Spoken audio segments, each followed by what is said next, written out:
ده همان مجارده دیسا اندام فرمانداریا حزب سوریه دموکراتیک قصد سیپان افرین قالا هول داعش ین لوی داویه کرن به طایبتی قالا باجاروک گرانیچ کر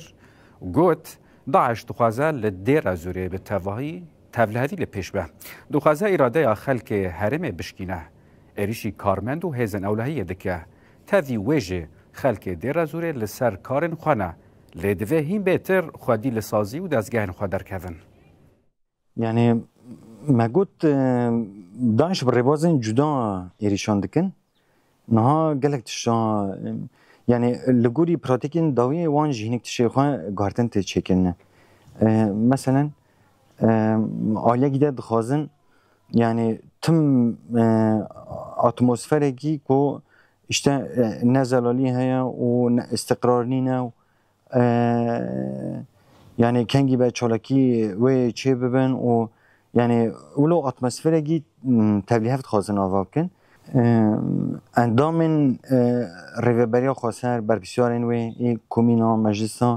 مثلا جراسی ایریشا جان هاتنه مثلا قوات مجی آرمان جاوی yani ترسگی ناجواک داوابکن انسانی کو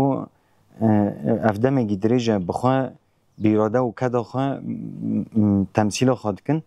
برای کومین مجلس سازی دخوازن ترسک دوان داواب کن یعنی او ایریشانه تایبت جاری لسر بنداوی یعنی کنترول چید بن دخوازن کی یعنی جاری گیده بند کنترول نمین برحتی خواه تفگرن دعینی دمیده ترسک بدن آواکرین یعنی یکو به هزین اولکاران دیرین رکارد کن یا جی بمره یا بریوبریا خسر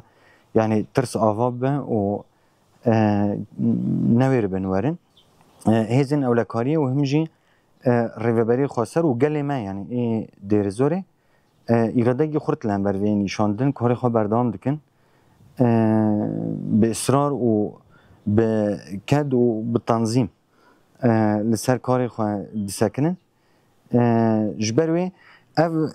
کاری خواه بردام کردن به سری خواه یعنی اف پلان داعش تابی والا درد خواهد نها جبو گلیمه دیر زوره یعنی جما فیوانه که جیانگی برومت جیانگی وکف جیانگی عدالت اساس بته ده و هر وها جیانگی خواستر یعنی مثلا بیجن نناوندی او تی چه معنی؟ تی معنی که یعنی جواک به ایرادا خواه تمثیل خواه بکن برای اشته سازین خواهی جدا جدا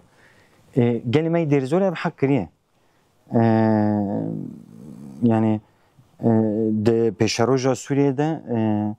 او رنگ و شکل وان هبه او چود خوازه او گلک چود خوازه یک یعنی چون حتی نو خودی سازی خواه و